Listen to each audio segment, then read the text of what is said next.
Kaya pa nga itong si Makmak na nilabanan nga itong si Lance sa boxing. At may kasunduan nga sila nito ni Lance na kapag hindi nga nanalo itong si Makmak sa laban nga nila ay iiwasan na nga ni Makmak itong ang si Chloe. Kaya naman nga itong si Makmak hindi nga magpapatinag.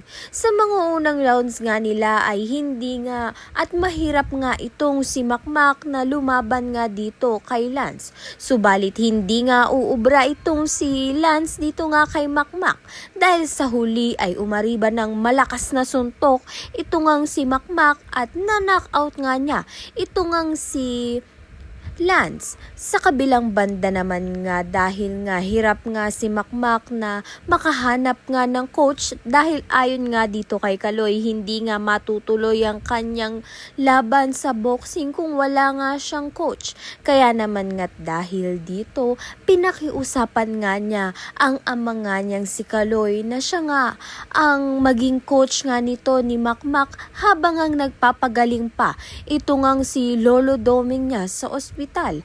Kaya naman nga tinanggap ito ng buong puso ni Nonoy.